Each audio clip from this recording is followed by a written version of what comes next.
Hello guys and welcome to Star Trek Discovery's review on my first and second episode.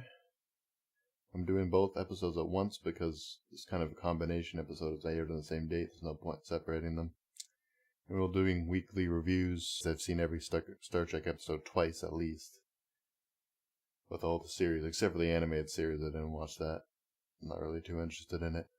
But we'll be comparing this show compared to the other ones. What they do right, what they do wrong, and there's lots of skepticism on this show, and I'm one of those critics. I don't think this show is going to be very good.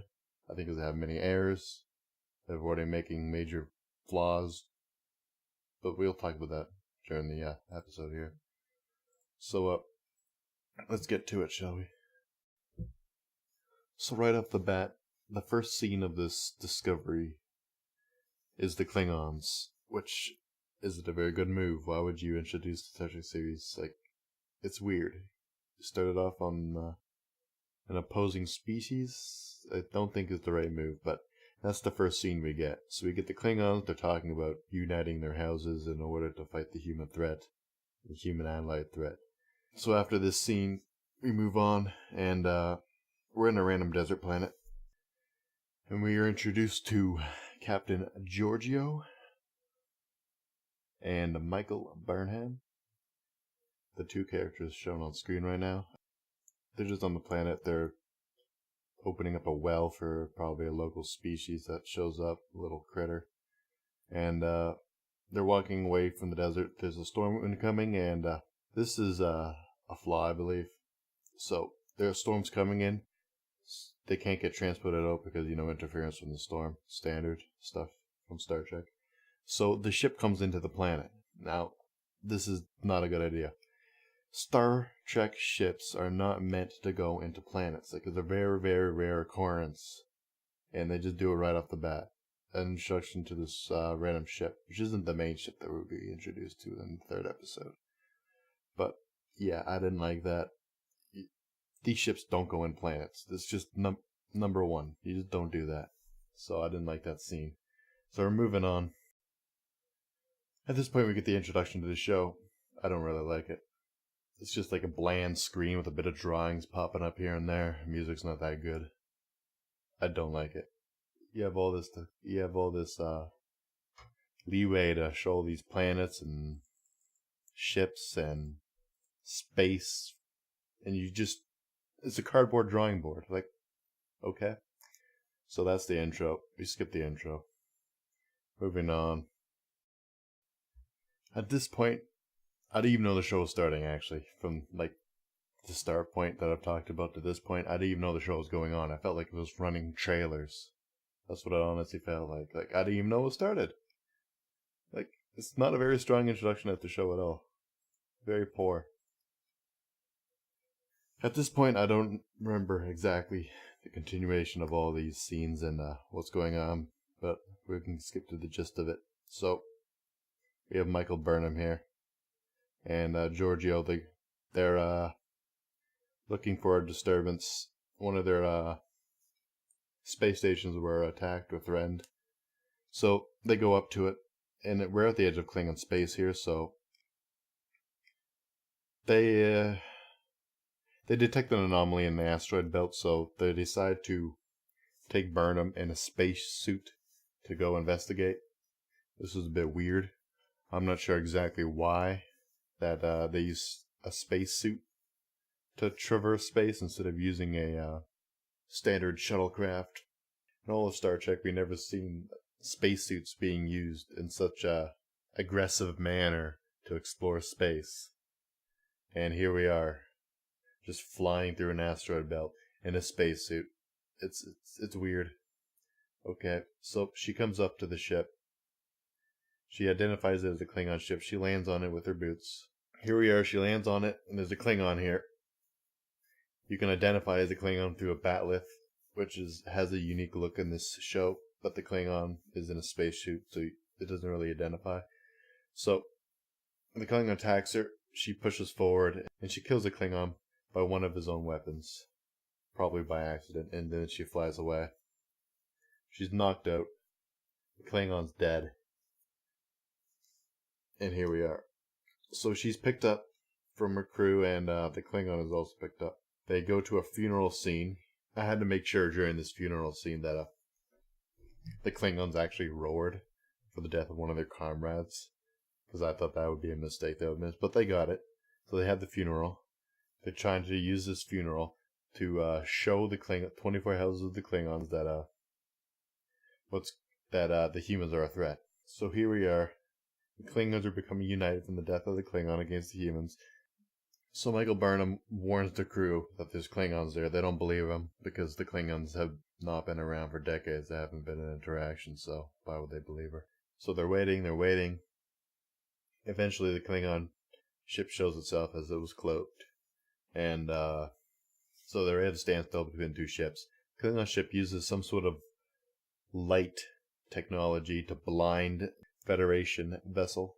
And we're still in a standstill here. Burnham really wants to attack the vessel. I believe it was attack the vessel or escape. Either way, she wanted to do against the captain's wishes. So she goes against the captain in front of the crew. And then eventually Burnham uses the Vulcan nerve pinch to subdue the captain in her quarters. Okay. So I just want to point out that Michael Burnham is not a Vulcan. She was raised on Vulcan and learned in the Vulcan Academy, but she is not Vulcan. Just to make sure, because that was really confusing for the first two episodes. I didn't know whether she was Vulcan or not. Throughout the entire episode, we're getting flashbacks of her being in Vulcan. There was an attack on Vulcan. She was learning there, but she didn't have the, she doesn't act like a Vulcan because she has emotions and, whatnot. Not those pointy ears. So anyways, after the nerve pinch, she takes command of the vessel, and the captain gets back up, points a phaser on Burnham, and arrests her for treason. So at this point, she goes to the brig, and the Klingon vessel subdues the light, and we go into the next sequence of events. Sultan Saru was introduced throughout this episode. He is the tactical officer. It was mentioned he was from a livestock species before he was introduced to the Federation, so he has many interactions with the Burnham and Saru, mostly at a professional level. Throughout the episode, I just wanted to mention him because it looks like he'd be part of the main crew, as shown in the third episode, so we're going to move on here. So eventually the Klingons reveal themselves and a lot of their ships come in. We have dozens and dozens of ships, right? We go on. The Federation pops up, dozens of ships. The Klingon leader, Kuvma, is trying to unite the houses. He's showing the console right now that all these Federation vessels. And then he mentions the Tellarite, he mentions the Norians, Vulcans, and humans are in part of a coalition at this time, which was shown at the end of the Enterprise series as the Federation was beginning to be introduced between these species. So it's good that they mentioned that. They're part of the canon here. They're not forgetting about them. So the Klingon leader, Kuvma, is trying to unite the houses against them. We have dozens of ships on each side pop up now, and we're waiting for the first fire to begin. I'm not sure what started the fire. I don't really remember. It's been about a week and a half by now. But I believe the Klingons fired first for their dead comrade, and then we have the ships going on each other. It's all chaos. So we have this war sequence. Ships are getting blown up. Klingons look like they're winning the fight. The main Klingon battle cruiser takes out the Admiral ship, and it just completely obliterated. All these special effects, lens flares. It seems like a movie, which is, I don't know. They make it seem like a movie a bit too much in these two episodes. So the Admiral ships get blown up, and then this ship is crippled that we're currently on with Burnham and Saru. So it's crippled to a point where Burnham is in the brig, and the brig gets blown up, and she's alive by only a couple of emergency force fields that pop up throughout the ship as it gets damaged. So at this point, the ships are getting blown up. And also throughout the episode, I want to mention that Michael Burnham's character is raised by Sarek of Vulcan. Just to make sure that's Spock's father. So he taught her in the academy, and he's like a father figure to her. So she's talking like telepathically because they had a mind meld before, I would assume, so they had that telepathic bond between the two. So she's kind of talking to him through telepathic bond in the jail cell here, and she's about to die, and he believes in her, and standard stuff on TV these days. So there we are. She gets her confidence back, and she gets the computer to save herself by jumping through space within a couple seconds. She freezes up, which is pretty cool. Standard. We've seen it before. It's nice to see it again. I believe Captain Archer had a sequence there, yeah, when he went into outer space before the contaminants would infect him. So it's kind of the same sequence. They freeze up in space. She gets out. She's fine. So at this point, the battle's pretty much over. I believe the Klingons won. It was kind of a massacre on both sides. But the Klingon battlecruiser with Kuvma on it is collecting their dead Klingon brethren with the tractor beams. And they're just gathering the bodies so they can do their rituals. It's kind of a cleanup. So what they decide to do is Georgiou and Burnham decide to go into, or Georgiou and Burnham decide to plant a bomb on one of the corpses of the Klingon. So they bring the bomb into the corpse, and the cruiser gets crippled right on the neck. So at this point, they find their way into the ship, and they want to capture Kuvma. Because if they capture him, then it'll be shown as a disgrace, and it'll disperse the Klingons. I agree with that. That makes sense. So they want to capture him, so they go into the ship. They fight with a bunch of Klingons hand-to-hand combat, and Kuvma kills Captain Georgiou, and Michael Burnham kills Kuvma afterwards. So they're both dead, gone. Burnham returns to the Star Trek vessel, or the Federation vessel, and that pretty much sums up the episode. She was still arrested for treason, and at that point the episode ends with the Federation Council sending her to prison on a prison vessel. So that's episode 1 and 2 combined.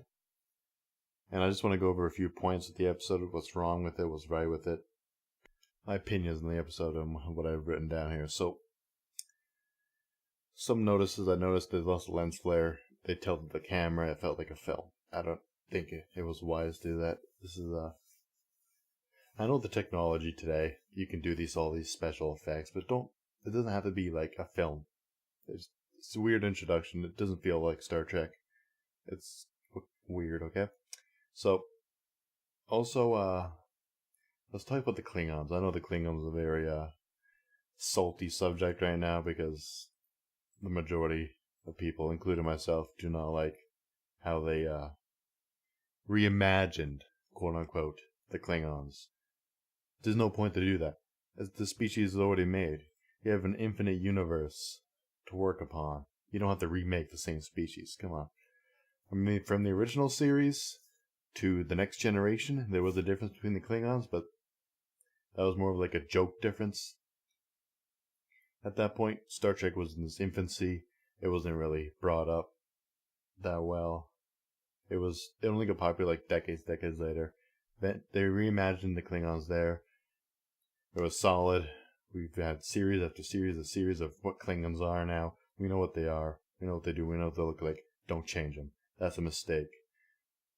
Now, the only kind of way around this I can see them doing it is that these 24 houses eventually go into a civil war, and the Klingons that we know of from the other series wins the civil war and eventually repopulates the Klingon race on their sort of aesthetics, which would lead into the other series.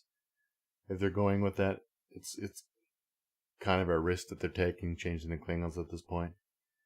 But let's move on from there. The Klingon speech didn't feel like Klingons. They talked with 1, 2, 3 words at a time and then a space between, like this. It sounded like they were talking like the old and first captain of the Enterprise. So yeah, that's what they sounded like. Lots of space in between, very slow talk. Didn't sound like Klingon. I don't know about how the words of Klingon. I'm not a Klingon specialist, a speech specialist, so I can't understand Klingon. But I'm sure there's people that do, and they will look that over. So some other things I've noticed is when they were looking onto the Klingon vessel from afar, they was using a telescope through a window. Pretty unique. I think it works with their technology. I liked it, how they used that simplistic telescope out of a window. I mean, even if you're in a vessel, you can still use a telescope. It works. So I liked how they did that. That was pretty good. So once again, I'm going to go back to the beginning of the episode. It felt like it was all trailer. I didn't even know the episode started. There was no like, boom, it's up. It's just, it felt like 2 trailers back to back. Weird start. Don't like it. Very confusing. No idea what was going on at all, whatsoever. So that was a bit weird. I don't like that at all. There were lots of random flashbacks that went in and out throughout the episodes. It was kind of confusing and weird how they did these flashbacks at random points of time. Just, I don't know why they did that, but I didn't like that either. It didn't feel with the film. It kind of confuses you. I also want to point out another technological mistake that they had is throughout the 2 episodes, they had the holograms walking around like they were in a holosuite. And they didn't have that technology back then for holograms to be walking around. Like, you needed holographic emitters for that. As we've seen in Voyager, had a lot of hologram technology in it. That was one of the main purposes of the Doctors, to kind of display this kind of technology. And so 100 years prior, there's holograms walking around without holo emitters. They didn't really explain that. It was weird. There was a hologram in a random room. I don't know which room it was. I believe it might have been the captain's quarters. And there was a hologram right in front on the bridge. I don't know if they have holo emitters installed, but this kind of technology does not fit the era. It felt too much that they're trying to push with their current timeline. So that was really annoying for me. I was confused of Burnham. I didn't know if she was Vulcan or not. She didn't have the ears, but she acted like a Vulcan. She showed very little emotion, but she didn't have the ears. So I was really confused at that point. It was really annoying too because Vulcan human hybrids always have Vulcan ears because it's a dominant trait. It was shown that in previous series. And the fact that she was acting like a Vulcan without these Vulcan ears, it was very irritating because I wasn't sure whether or not she was, but she's not. Been confirmed in the 3rd episode. So, there's that. The ship diving in the atmosphere at the beginning. That was a cringe moment. Didn't like it. That's not supposed to happen on Star Trek vessels. That's meant for the smaller craft, not the big vessels to pick people up and transport them. So that pretty much sums up my opinions on the first 2 episodes and kind of a little small review. So the review's not that good. I'm getting used to this right now, the first one. I'll get better over time, but and I'll have more episodes like on hand so I can explain it in further detail. I haven't seen this one in a week, so it's not very in-depth. So I'll get into more in-depth reviews soon, once I get my viewing correct. So yeah, that's the first 2 episodes. Didn't really like it. It has a lot of potential, but it starts off extremely badly. Many different ways, as I've shown earlier.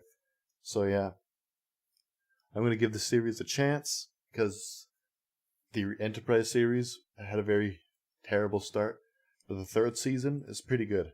I like the final season of Enterprise. Although I didn't like the transition between the 2nd and 3rd. That was pretty terrible, but the 3rd season was pretty good. I'm going to give this season a try, see if they can fix their mistakes.